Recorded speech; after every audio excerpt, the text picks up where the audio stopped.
n'oubliez pas qu'il y a des outils de la qualité pour vous aider. Il y a des outils de la qualité. Alors, moi, je parle des normes ici parce que je suis un peu impliquée en ce moment dans la fabrication de normes. Qu'est-ce que c'est les outils d'une démarche qualité ou les outils qualité, les normes, les labels, les certifications? N'oubliez pas l'objectif d'une norme, en tout cas dans nos métiers. Je ne parle pas d'une norme standard de prise électrique. Dans nos métiers, ce sont souvent des normes outils.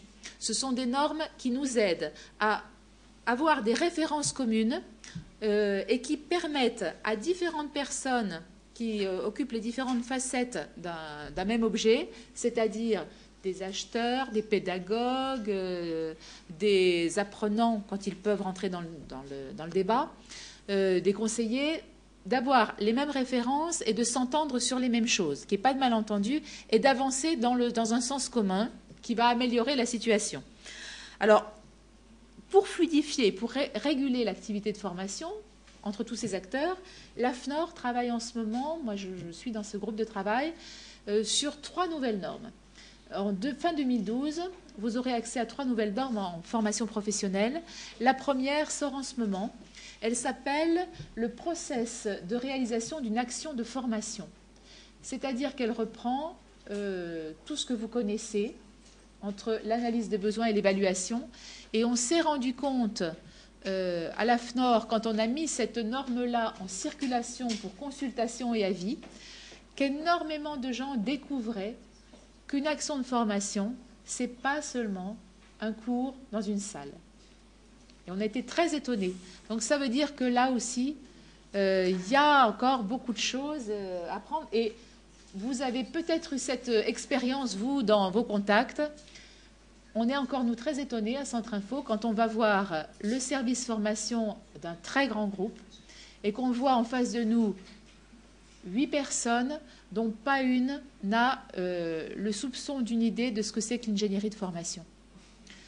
Parce que ce sont des gens qui viennent de la production, parce que ce sont des gens qui viennent par d'autres circuits. Et voilà, ça existe aussi. Donc, je pense que personne ne peut se dire à part de ce rappel de ce que c'est qu'une action de formation. Une norme sur l'évaluation va sortir fin 2012. Vous pourrez vous en servir aussi.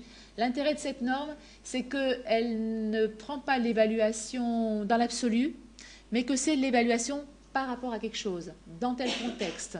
Donc, telle évaluation, dans tel contexte, pourrait se faire comme ça. Là aussi, des curseurs différents, et ça va sûrement beaucoup vous intéresser. Là aussi, ce sera un objet de dialogue avec vos financeurs, en particulier pour la formation ouverte à distance. Cette norme n'est pas conçue pour la formation ouverte à distance, mais vous y trouverez vraiment, je pense, beaucoup de choses. Et puis, dernière norme qui vous intéressera aussi, c'est une norme, je préside ce groupe de travail qui élabore, une norme sur la lisibilité de l'offre de formation. Comment faire en sorte qu'une offre de formation soit lisible, comment faire en sorte qu'un organisme de formation soit visible. De plus en plus, on a des systèmes d'information que vous connaissez par les CARIF, sur lesquels vous déposez votre offre.